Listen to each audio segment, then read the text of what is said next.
Whittaker Weekly is a 3-episode anime discussion podcast where two brothers discuss a show of their choice. The show can be anything from a current season flop to a decades-old classic. What are they going to talk about next? Who knows? They sure don't.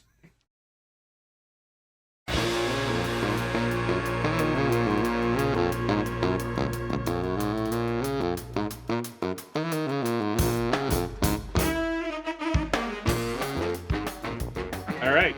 Alrighty.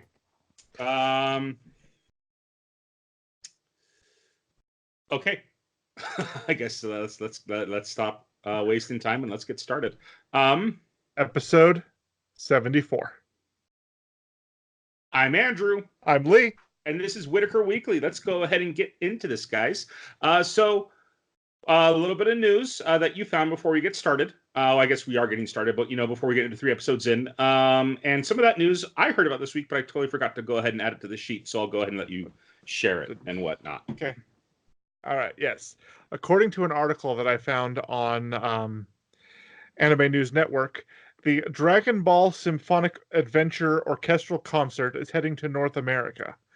According to the article, they have scheduled a showing in. Tickets go on sale the 15th, so Friday, the day that this episode drops. Tickets are going to go on sale. And what else is going on beyond that? It's happening in Chicago, but they're planning more tour dates. Okay. Cool. Apparently it's in the same orchestra that had done a tour of, I think they called it Other Worlds. It says in the article. They did a multiple Final Fantasy songs. Distant Worlds. Yeah, I think Distant I may Worlds. have one of their albums, or if not, then I've definitely listened to it before. It sounds very familiar, though. Yeah, I'm just loading up the article now. But yeah, they mentioned Distant Worlds and that some other things are going on. So while that article loads, I'm going to go ahead and talk. Oh no, here it is. Okay, North American tours at the Chicago's Rosemont Theater on March 27th. AWR Music Productions, which includes Distant Worlds, music from Final Fantasy, is presenting the show, and Overlook Events, Saint Seiya Symphonic Adventure, is producing it. And the company plans to add more dates and locations. And there's just this beautiful little picture of Goku with a pair of sticks beating one of those large Japanese drums. The kind that are on huge stands. Just yeah, I forget what those are called, but yeah.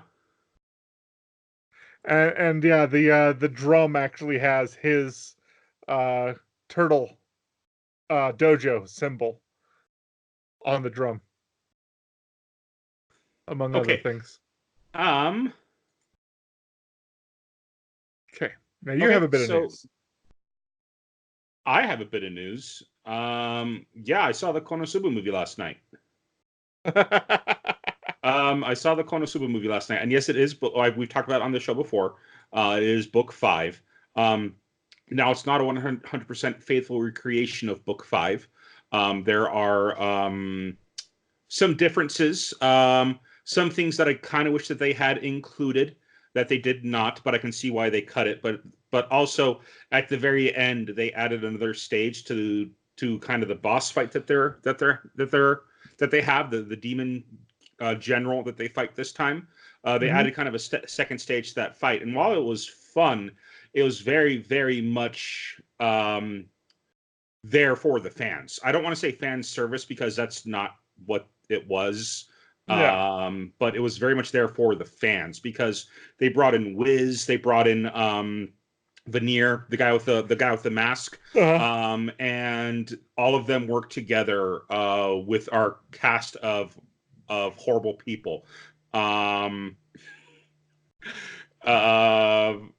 defeat this second stage of the demon that they're fighting, which was fun, but at the same time it was just like, nah, didn't need it. But anyways, one of my favorite gags in the movie, and this is in the book, Kazuma gets spotted by orcs.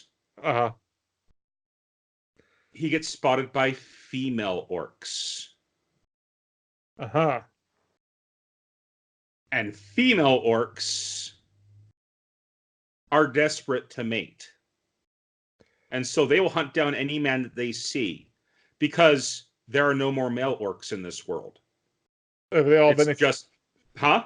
They've all been exterminated? They've all been killed, or they've all been, used to death by the women to make babies.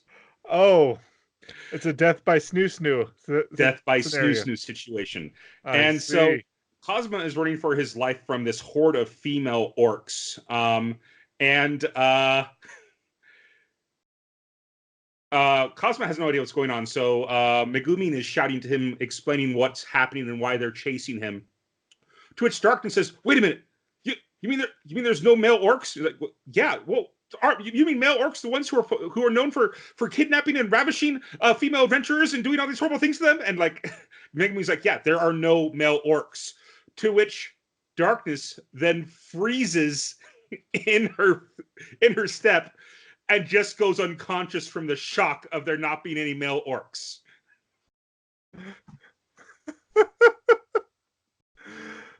I really hope so useless. Darkness is so useless. They're all useless in their own ways. Yeah, they truly are. Yeah. Anyways, the movie's a load of fun. By the time this, of course, the whole time you're telling me this, I'm thinking about the time that he saved a succubus's life that he had hired to give him, hired to entertain him in his sleep, we shall say. Yeah, so it's a lot of fun. It's a great movie. Couple of things here and there that I kind of wish they hadn't changed from the book. But I actually saw one comment online saying that, oh yeah, well, like, it was fun, but it was a side adventure. I wish they would have just continued with the actual story. And I was just like, it is the actual story. That's book 5. Yeah. And if we get a season 3 of Konosuba, which I really hope we do, and it's crazy popular, so it would make sense for them to do it, and there's plenty of material for them to use. Season 3 is probably going to pick up where the movie left off. So hopefully Crunchyroll adds it, because Crunchyroll is the one who produced it here in the States, or brought it over for it to be streamed for a couple of nights. So hopefully, in the near future, we'll have it on Crunchyroll to watch as well. Sounds good. Sounds good. Yeah, but yeah. So, and then there's a bit more news that you listed. Yes.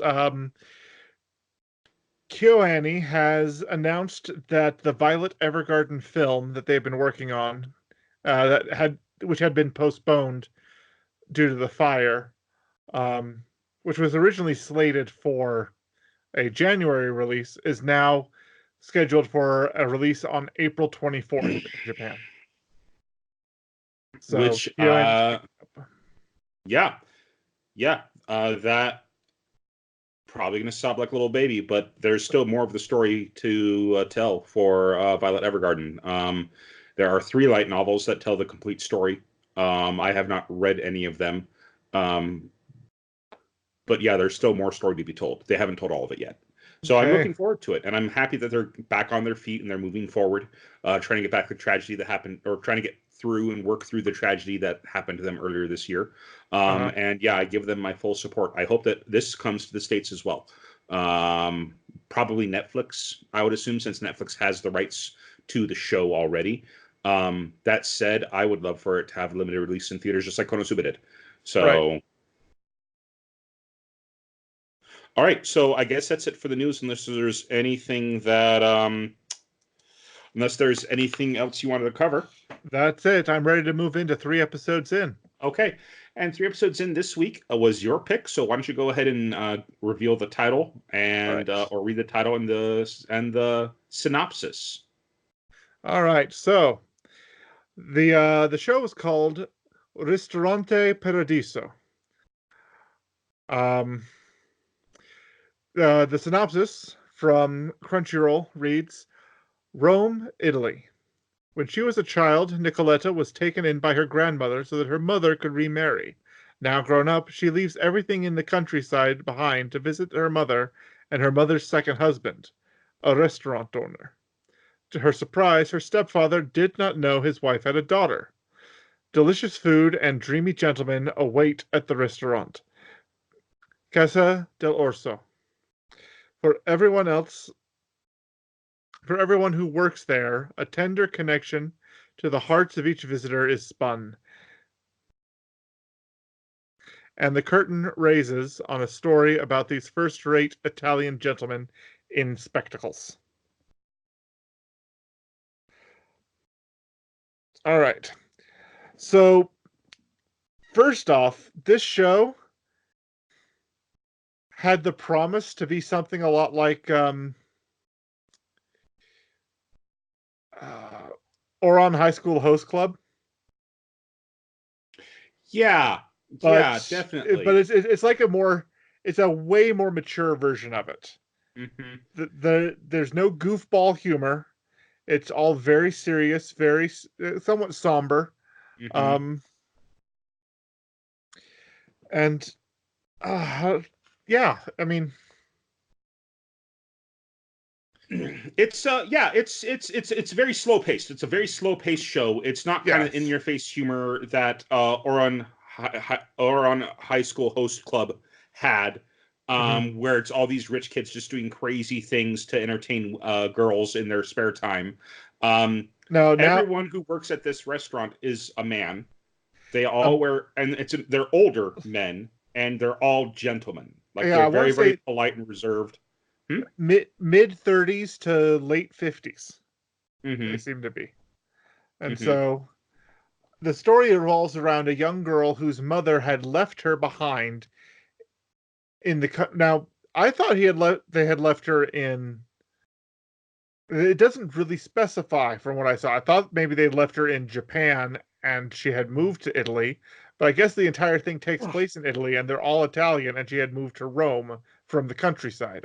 I don't know which is which. I think I thought she moved to America. I thought that I caught that in the show. I could be wrong. Maybe it's just my automatic assumptions. But to me, it feels like she, like they're welcoming her to the country, and she says that I was actually born here, so I just moved when I was very young. Yes. So I think I seem to recall them talking about her living in America. Excuse me, her living in America. But I could be incorrect about that. Sure. I will be completely honest. I was not paying super close attention to this show, not because I wasn't enjoying it, but because of its lackadaisical slow pace. Yes. And there's nothing wrong with the pace. The pace is very much intended. This show is very much intended to be a slower paced show where you just sit back and enjoy it, just like you would in an Italian cafe, or which is the pacing. The pacing actually sets the environment. So it's well put together in that regard. Now, I will say that Nicoletta, the main character, she immediately reminded me of, just like the character design in this show. She reminded me of Nami, just short orange hair, brown eyes, and she very much had the same kind of figure as early Nami before she became. The character design feels like a cross adult. between. The character design does feel like a cross between One Piece and Baccano. Yeah, and actually, this show was done by David Productions. David Production has done a lot of other great shows, such as Cells at Work. Oh. All 4 seasons of, actually maybe 5 at this point, I don't even know, of JoJo's Bizarre Adventure. Yeah, I'm pretty sure it's at 5 now. Yeah, they have done some incredible work. So anyways, I just wanted to go ahead and point that out, that her character design very much reminded me of Nami from One Piece, just because of her look. It's true. Her expressions, her overall design, she is a much, let's say, a more, how do you say it, subtle version of Nami. Okay. So yeah, the show, there's not a lot happening in any given episode. The artwork is beautiful. The animation is, I want to say it's kind of cheap. They do spend a lot of time doing, well, they have beautiful food and beautiful scenery and beautiful characters, but not a lot of what you'd consider animation. I mean, the walking down is just them bobbing up and down, and a lot of pan and zoom kind of effects. But it's kind of an older show, isn't it? When did this come out? 07? 2009. It aired April 2009 to June of the same year. There's only 11 episodes, so even it's a fairly shorter season than other shows. Yeah.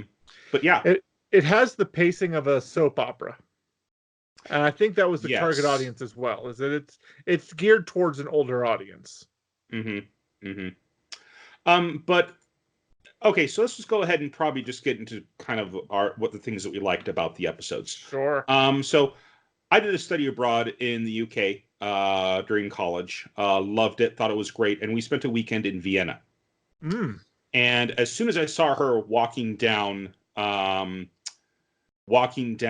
those streets, because she's asking the girl Nicoletta, she is asking for directions. Right. She's asking for directions for this restaurant, and people are pointer. Someone tells her, "Oh, it's real close by. It's just right down there," and says that it's really popular. So if you don't have a reservation, you're not going to get a table. And so she Nicoletta starts walking down these roads, and they kind of show it from her point of view as she's walking down these streets. And I was just reminded of the beautiful cobblestone roads and kind of tight knit roads and houses that they have in Europe, in lots of parts of Europe. It reminded me of when we actually had dinner at a Italian restaurant that night, and I had a very unique pizza. It had corn and green chili peppers on it. It was actually really good. Anyways, yeah, so I just wanted to point that out, that it reminded me of that, and I really enjoyed kind of walking down. Again, that's probably one of the reasons I wasn't paying as much attention during this as I've tried to in previous episodes we've recorded. Some shows grip you and give you the sense that this is something you need to be paying attention to because things are going to happen fast. And this show didn't have that, and it's fine. Sometimes you're looking for something a little more slow paced, and if you're looking for something to relax to, you don't have to worry about missing things because people are talking too fast or the action's moving too fast. But you're interested in human drama, this is a show for you. All right. Anyways, so she gets into this restaurant, and she's instantly greeted by an older gentleman. So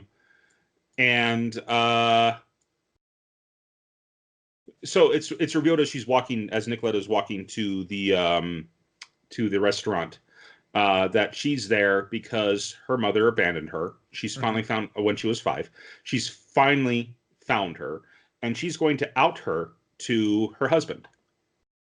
She's going to out her mother to her husband because the entire reason her mother Olga abandoned Nicoletta is because this fiance of hers was not interested in marrying a divorcee with a child. And so Olga kept that part about her life an absolute secret so she could marry him. Yes. And so Nicoletta comes here to ruin her life is her goal. And as soon as she walks in, though, she's just completely overpowered by this restaurant. Yeah. She falls madly in love, to be honest, with the culture in the city.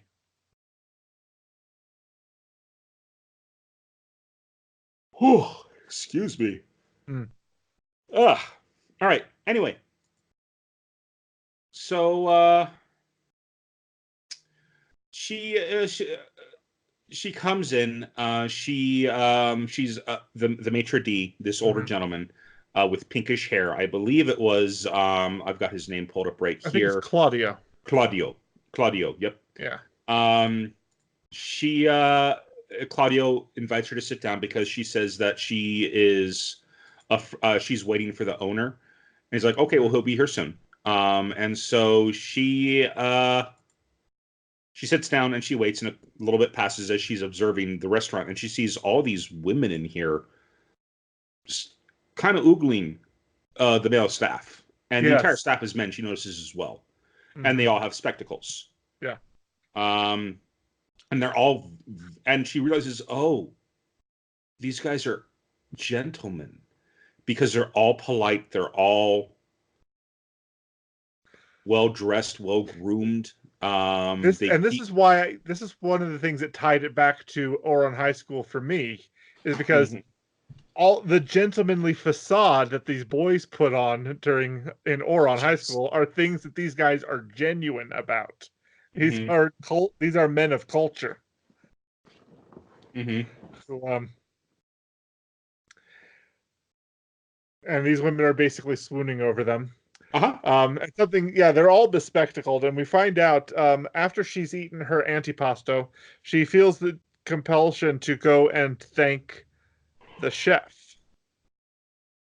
And the chef, and she realizes even back here, the chef's wearing glasses. Says, "Is that a requirement? Does everybody here have to wear glasses?" And they're kind of like, "Yeah, even if you don't even need them." What? And so the chef pulls off his glasses and sticks his finger through the frames and demonstrating that there's nothing in there. It's like, everyone's wearing glasses, even if they're fake. So it's like, why? And then the maitre d' and the chef at the same time utter, "Madame prefers it that way." Turns out her mom has a fetish for glasses wearing men.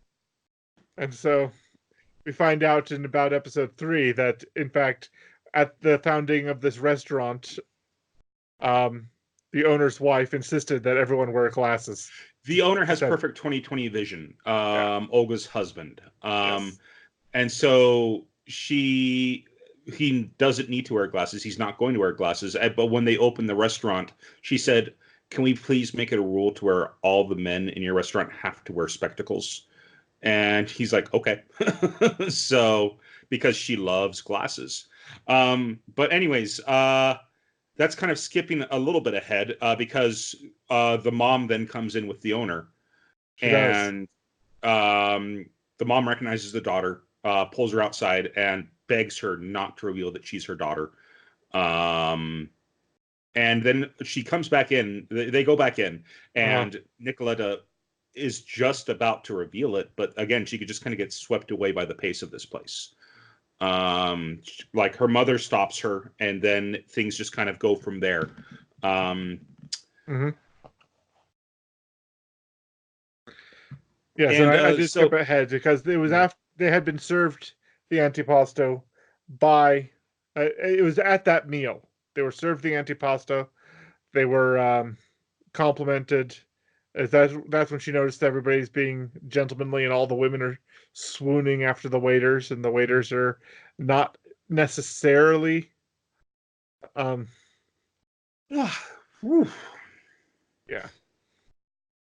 necessarily turning them down, but it's just sort of this atmosphere that they're cultivating. Turns out the restaurant's name they established. I don't remember. Again, the pacing of the show is so slow that it's hard to tell when events. It's but they reveal little things here and there, and it's established that the name of the restaurant is actually Italian for the House of the Little Bear, which I think comes after. I think the reveal of that comes after the realization that after she'd okay.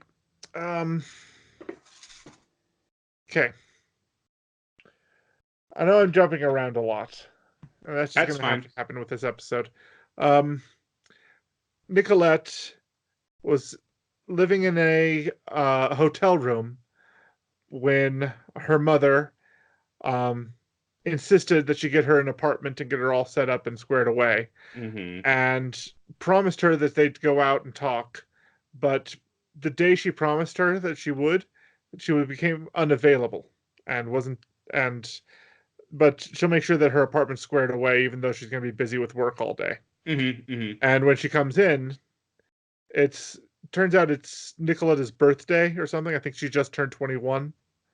And there's a large teddy bear with a to Nicolette card with the nice calligraphic font with an elegant ivy border, indicating that it's a present for her. And so it's implied that the restaurant may have been named after the daughter that she had to keep hidden so that she could stay married to this man she loved. House of the Little Bear. Yep, something like that. And I didn't put that together. That's actually that's a pretty good way of looking at it, or that's a good find, I should say. Yeah. Anyway, so they go through. She comes back to the restaurant. Like, her mother Olga introduces Nicolette as a daughter of a close friend. That's right. And so the next day, and they invited her to come back to the restaurant whenever she wants, pretty much.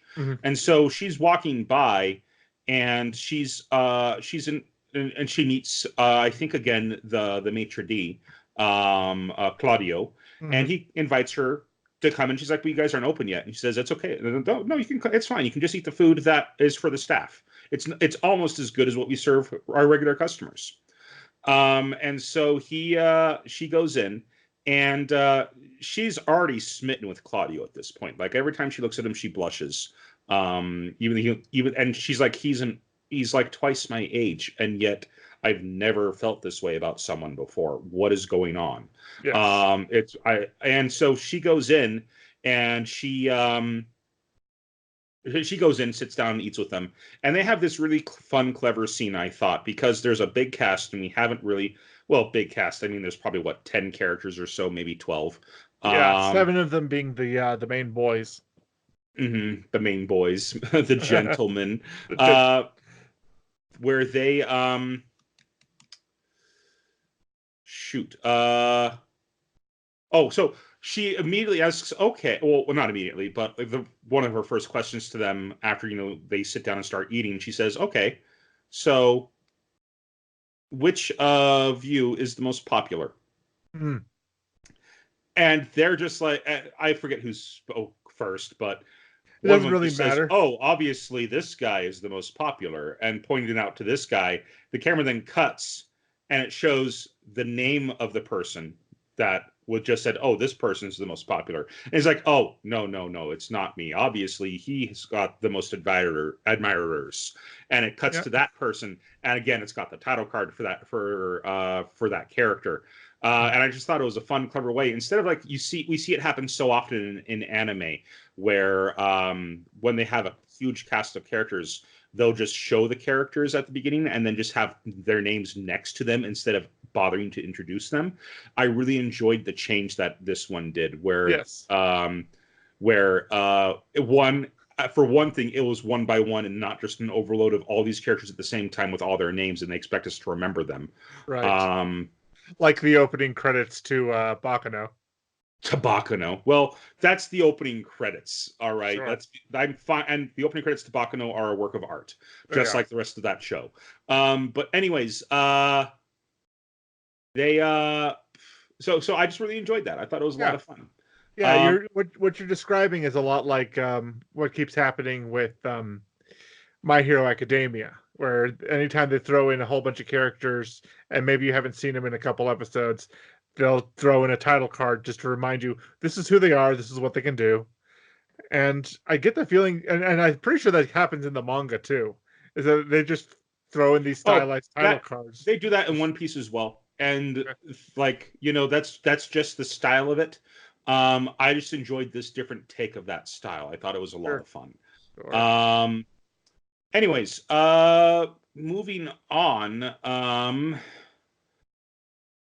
Well, and it's fairly obvious that she's got, she is into Claudio. Mhm. But Claudio, well, it's revealed that Claudio is like, while there are a lot of women who go for Claudio just because he's so, he's so attractive and so gentlemanly. All the newcomers fall for him. All the newcomers fall for him, and she's like, "Oh wait, why is that?" Thanks. That's the phrase I was trying to remember. Yeah. Remember. And he says, "Well, why is that?" And he's like, "Oh, well." They explain that because he's just the first one they see and He's things the like maitre that. d'. But he's the maitre d'.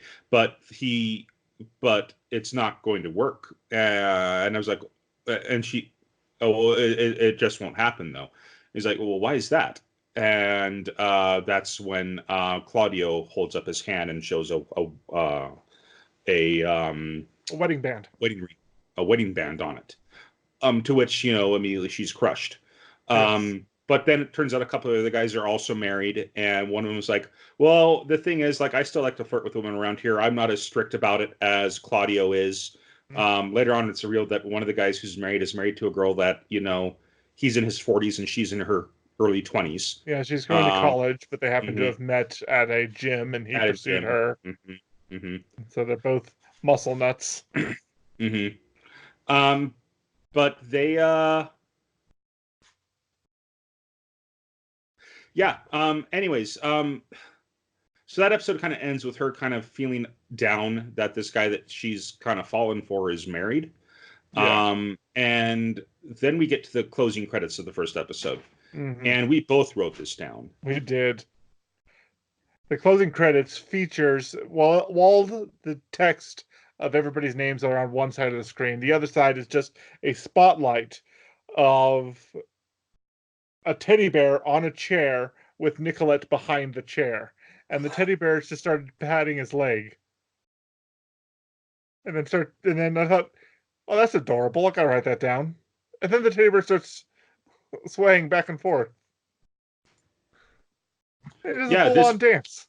This adorable little bear starts dancing. And it's cute. It's a very, very cute ending. And we both wrote it down. Yes, Anyways, so episode 2 starts, and she and you. I guess that's episode 3 that you have written down for the start of that, the date thing. Yes. The date is the start of episode 3. Episode 2, though, is when she's.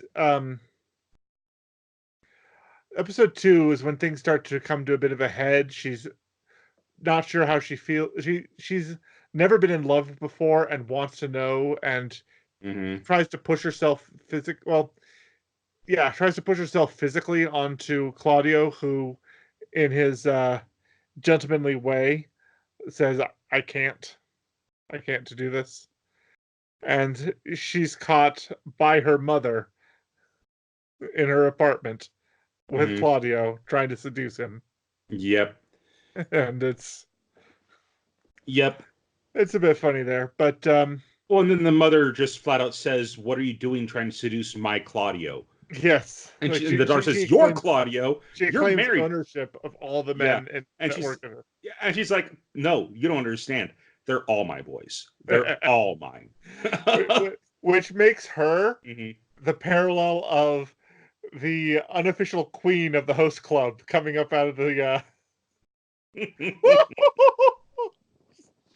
Oh gosh.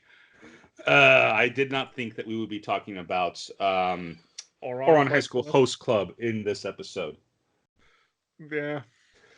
Anyways, so we now something that happened in that episode is they something that just goes on is that they will use common Italian expressions, but then constantly talk in Japanese. Which, our own media does that. If we're going to do a show about Italians, they'll say things in Italian from time to time and then spend the rest of their time talking in English in Italy. So it's a thing that every country does in one way or another, I guess. But after this event where she tries to seduce the old man, or Claudio, Nicolette comes into the restaurant. Well, we should probably explain that she learns that he's no longer married. He's still wearing the ring, and that's why she decides to go for him. Yes. Well, there's a whole scene where where it's raining outside, and Lucietto, the grumpy old man of the group, Mm-hmm. hands them an umbrella so Claudio can walk Nicoletta home. Mm-hmm. Um, Nicoletta invites him inside, but and because the makes him rain's really some. pouring down, makes him some tea Mhm. or some It's coffee. coffee. Yeah, make some coffee. This is Italy. It's Yeah. gonna be coffee. But they But yeah, well, mhm. it's the next day for the note that I wrote, and it's revealed on the walk in the rain under sharing under an umbrella. The reason why he still wears the wedding ring is to avoid complication with people in the restaurant trying It's to pursue because him romantically. yeah, But some women are pursuing him so hardly that he wears the ring to keep them away. yeah, Hmm. um, so what else does he do? Yeah, so that's a thing. But what I wrote down was they keep saying "buongiorno" to each other, which is a Hmm. good day, I suppose. Uh, Buongiorno. that's what I had literally wrote down. Was the as it turns out, there's a story behind this. I recently found out that uh, Quentin Tarantino does table reads with all of his actors to try to get a feel for the script and get some ideas about what's going to go on with it when um, as he's prepping the actual shoot. And so he had Brad Pitt in his house, in his breakfast nook, reading the script out loud with other people. And when it came to that point in the script where, as an American Apache, he needs to, or a half-blooded Apache, he needs to pretend to be Italian. Brad Pitt at that moment just said "buongiorno" in the worst way possible, and at that moment, Tarantino put his hands in his face palm, and goes, "That's exactly how it's going to be in the movie. I can't get away from this now." Buongiorno. Buongiorno. And the reason for the whole of doing that was, I mean, one of the things like movies like Achilles' Heroes and Where Eagles Dare Hmm. just assumed because everybody was white and European that they all could do perfect European accents. And so there would never be anybody to be concerned about, or the Dirty Dozen. Um, is that there was never any tension over the fact that if somebody couldn't do the language or the accent right, they'd be found out as a spy really quickly. And so he decided to put that in Inglourious Bastards when it was never in um, The Dirty Dozen or Where Eagles Dare. Hmm. People could just, because everybody in England, everybody involved in World War II in the European front had a British accent no matter what country they were from. If 1960s movies were to be believed. Hmm. Hmm.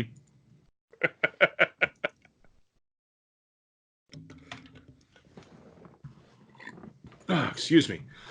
So But yeah, so just their perpetual use of Italianisms, um, while switching back and forth between Italian and Japanese hmm. constantly. Made me laugh. Okay, so yeah, that's pretty much a good synopsis for episode 2. She tries to Yeah, make a move on him, but also we should point out that she actually learns that she gets praised for her cooking because he does. she tries to go to the restaurant at some point, but it's closed. So she then gets invited by another, I think, the grumpy old man, Uh, to come over and cook, and Claudio happens to be there as well. So it's the old man, his grandson, Claudio, and she's making food for them. And the old man's just like, this food is passable. Whereas the grandson's very very happy about eating her delicious food, praising her cooking. Um, and yeah. anyways, episode. Now, something really funny that And then happens during that they keep telling her conversation. that what. Something that's really funny that happens during that conversation is the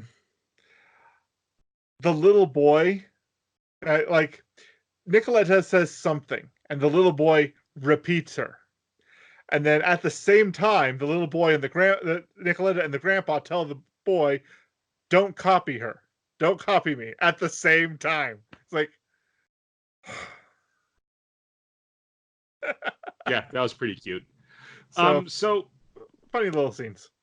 also in episode, anyways, moving on, we learned that that her mom Olga is actually close friends and actually works in the same office, and it looks and there she's a lawyer. The mother turns out to be a lawyer, and it turns out that's why she's busy. She's not trying to be a horrible mother, even though, let's be honest, she is. She didn't want to be, she didn't I guarantee she wanted to keep the appointment with her daughter, but work came up, and because we learn in this little scene that they we learn in this little scene that she's extremely busy, but her friend Claudio's ex-wife knows that Nicoletta is her real daughter. Anyways,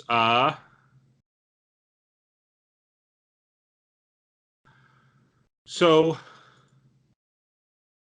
in the next episode, we see that or again, I'm not quite sure this is the next episode or not. I did not commit a lot of this to short-term memory or to long-term memory. So Nicoletta gets a job as an apprentice at the restaurant. Yes. Because a lot of them keep asking her, what is she going to do with her life? Are you gonna you need to get a job? Are you gonna go home? How long are you gonna stay here?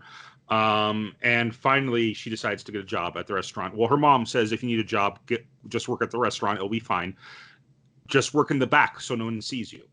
Yeah. So because they don't want to know that there's a woman. All their clientele of attractive single women would not like to know that there's an attractive single woman working in close proximity of all these gentlemen. Yes, that could cause problems. Hi, kitty. Sorry, Toby's snuggling up by my feet again because I got a blanket. Anyways, so she starts working there, and she's actually really depressed as this episode progresses. But at the beginning of the episode, there's something that happens that you wrote down that I pointed to a little bit earlier. So how about you go ahead and cover that real fast? Yes. So the episode 3 actually starts. So episode 2 is all about the drama about Claudio. They really talk about him and how, with his ring, how he's actually has an ex-wife. He's not actually married, but he wears the ring to keep people at bay and keep people away from him. Episode 3 starts off with a date, and it's shot as though Claudio's on a date with a beautiful woman, and the beautiful woman's ready to open up to him, but notices that he's not saying anything. You're still wearing the ring. You still have feelings for your ex. I mean, if this isn't going anywhere, it's kind of mean to me to do this. And then you hear a voice say, "But it's you who asked me out." And then there's a slap, and then the woman walks out, and Claudio watches her walk out, and then he watches the man she slapped walk out with her, saying, "Wait, talk to me." Because it was shot as if it was Claudio that was on the date, but it was someone else. So it was a kind of it was a misdirect, but pertinent if you're paying attention.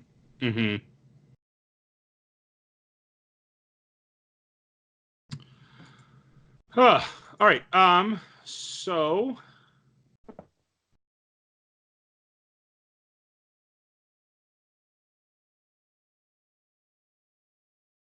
Yes. Sorry, just lost my train of thought there for a little bit. Anyways, so she's working in the restaurant at this time, and she starts getting Nicolette is working in the restaurant, and she is getting depressed.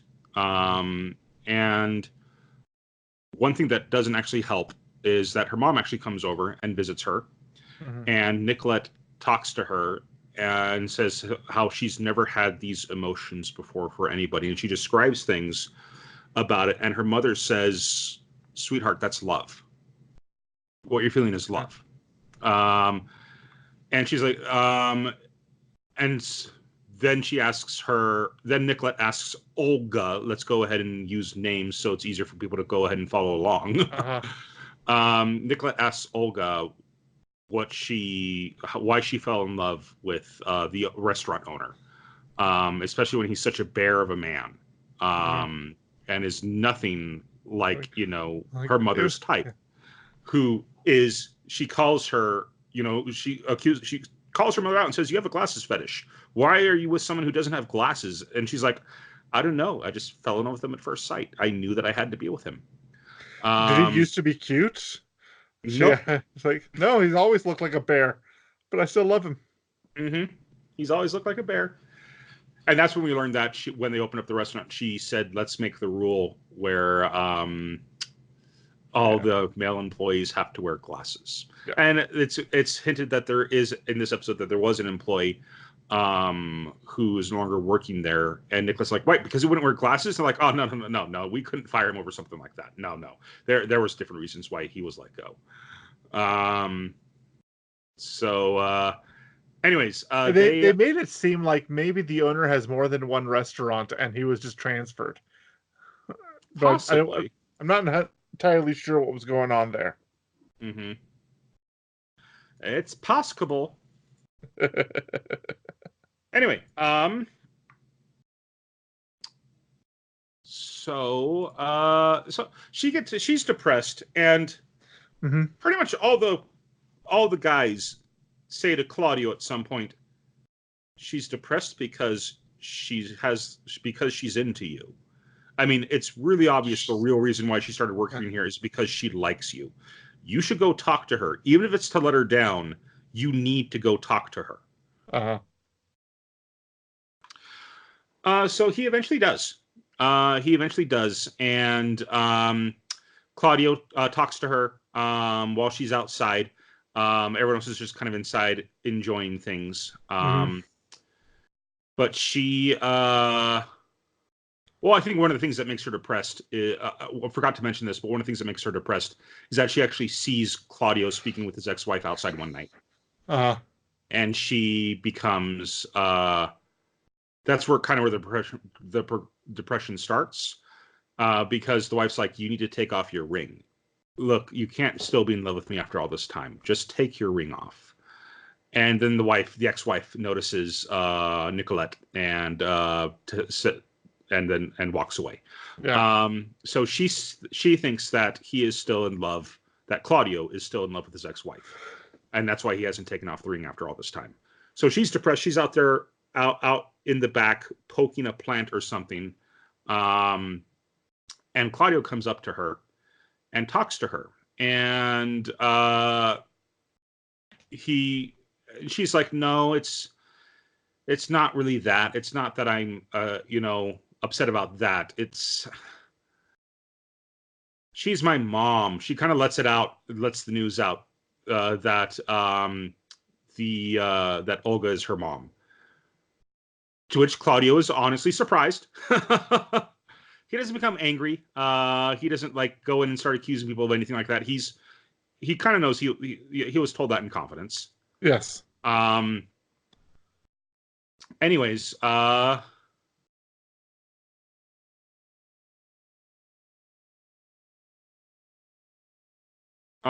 they then well, here, you have written down what happens. So why don't you go ahead and talk about that? I don't want to steal your thunder. Well, so she's revealing these personal things about herself and her life and things that he needs to now keep secret. And he confesses to her that his full name is actually Santo Claudio Paradsio. Now, which basically translates to Saint Claudio of Heaven. And now the actual show is called Ristorante Paradsio. So that's Claudio's last name in the title of the show. So Restaurant of Heaven in Italy, in Italian. But yeah, he said he mentions that kids used to make fun of him because that was his full name, um, and she's like, well, being named Heaven is a wonderful thing. Why should anybody make fun of you for it? And so she's real sweet about it, and it seems like it does feel like a flag in their relationship has happened in terms of their progression. So we'll see if this show is just a 12 episode long will they won't they between these two, or just how much shipping is going to also happen with the other types too. Yeah, because again, back to the Oron thing, is that she's going to have an episode with with each of the guys that's going to hint to shipping, and then it's just going to reinforce her actual feelings for the one guy she really likes. All right. Well, I guess that's about it for the 3 episodes. Again, it's kind of a slower paced show. It's really relaxing. So I kind of want to know what your final thoughts are on it. I might come back to it at some point, and because here's one of the selling points of this show. They will take the most dramatic moment, the most dramatic reveal or moment of the next episode, and use that for the teaser after the credits. Like in episode 1, the teaser for episode 2 was Nicoletta unbuttoning Claudio's shirt. Mm-hmm. The teaser for episode 3 at the end of episode 2 is Nicoletta telling Claudio, "She's my mother." And again, that's a briefest moment that doesn't nearly go as far as it should have with a reveal like that. And so part of me is a little disappointed at that particular kind of pacing, and I just know it's going to keep doing that. I don't know. I kind of want to give it a try, but I don't know. I think I added it to my queue after this. Really? I enjoyed the slow pacing of it. I enjoyed the fact that I could be distracted and check my phone without feeling like I really missed anything. And this kind of feels like a show that, again, we talked about the slower pacing, but this feels like the kind of show where I could watch an episode or two at the end of the day and just help unwind. So, not so much that I'm interested in the story or seeing where it's going, but it's a slower paced show that can help me unwind at the end of a long day. And I think that I'm going to go ahead and keep watching it just for that aspect. Okay. Anyways, that's it for Ristorante Paradiso. Next week, we're continuing with our, month of food. And next week, we're going to do something a little bit sweeter. We're going to be watching Dagashi Kashi. You may have seen pictures of the main girl in this show online. Okay. If you go ahead and just look her up, you'll see who I'm talking about. Anyways, Kokonotsu Shikada is the heir to his father's candy shop, but despite his father's wishes, he would rather be a manga author instead. One fateful day, a cute but strange girl, Hotaru Shidare, starts visiting the store day after day to convince Kokonotsu to take over his father's business.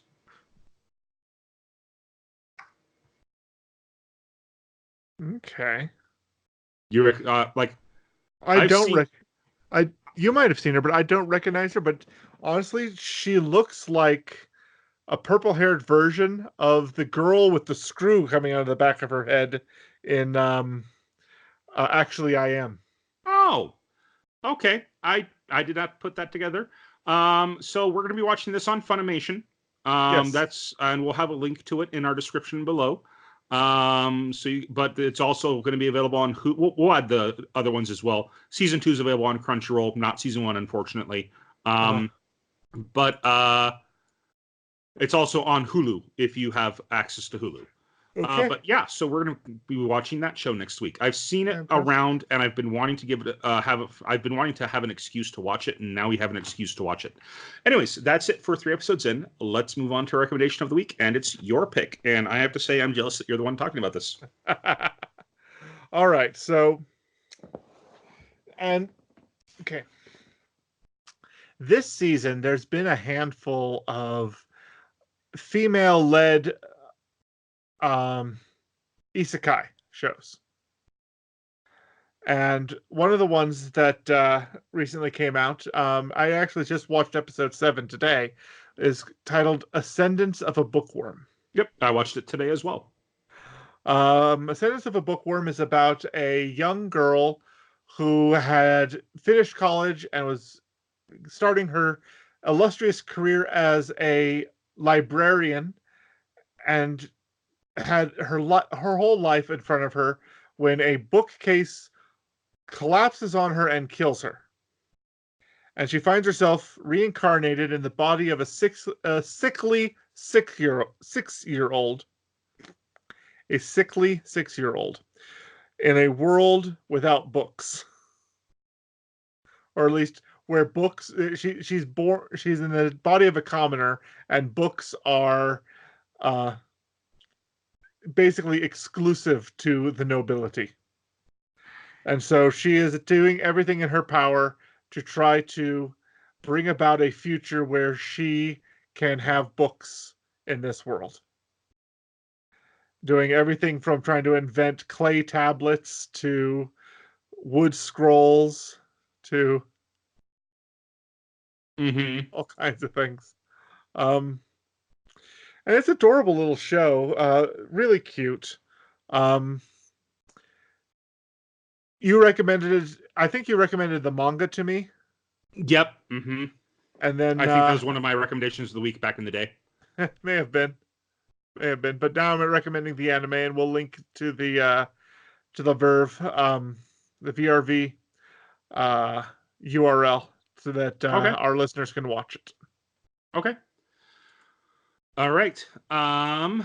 Well, I guess that's it for recommendation of the week, and I'll vote for that as well. I've been watching it as it blah blah blah blah blah. I have been watching it as it has been released weekly. It is wonderful. I love it. Anyways, I just can't. It's now time for creator shout out, and it's my turn to go. I get my turn. Yes. And this week, I want to give a shout out to Love and Sandwich, Chelsea Bloxham. Okay. You should check out her Instagram, because I think her stuff is right up your alley. But she does anime or in video game or nerd culture inspired cross stitch. Really? Not really cross stitch. I don't really know how to explain it, just because I'm not really in. Okay, no, it's craft art. Art. It looks like, okay, so it's felt, layers of felt stitched together to form. I'm seeing in this one image, I'm seeing Calcifer twice, Kiki and her cat, the forest spirits that rattle their heads. Is that Mononoke Hime that does that? Yes, those are the forest spirits. Cat Bus, No Face, Totoro, and the little cat that's hangs with him. That's just one picture. Yeah, so yeah, this is felt craft. She does plushies and felt in frames. These are really good. Yeah, well, she does more than that. Like, she you go to their Instagram, she's got a lot of awesome stuff. Like, she's made her own amazing Christmas sweater where Hail Santa! It says Hail Santa on it, but it's like Santa has the pentagram on his head, and he's got, like, some, we shall say, strawberry jam coming out of his mouth and eyes. Boat nectar. Some of God's tears. Some boat nectar, some of God's tears coming out of his face. And it's just like, a lot of people for a long time would say that, point out that Satan and Santa have the exact same letters in their names. Yep. So it's just something like that. But it's a really, really funny shirt she's made. Yeah, definitely check her stuff out because it's definitely worth following. And she takes custom orders. Very cool. Anyways, give her a follow then. Come find her. We'll link her Instagram and some of her other stuff here on our site. All right. Well, that's it for another week. Thank you guys so much for listening in. If you listened in on YouTube, please feel free to like this episode and subscribe to our channel. If you like what we do and want to support us, please share our channel with your friends. Where can they find us on social media? Our site, whittakerweekly.com, currently has the links to our Facebook page, Twitter account, and YouTube channel. We encourage all our listeners to follow us on the social media platform of their preference. And if there's one we're not on yet, please reach out to us on one of the ones we've mentioned, and we'll broaden our scope to include you. All right. Well, thank you so much for tuning in. I want to give a shout out to Ben Coombs for providing our artwork for us. Another shout out to Brasmataz for their song Dry Culk, which we use as the opening and closer for this podcast. Well, I've been Andrew. I've been Lee. And this has been Whittaker Weekly. You guys have a great week.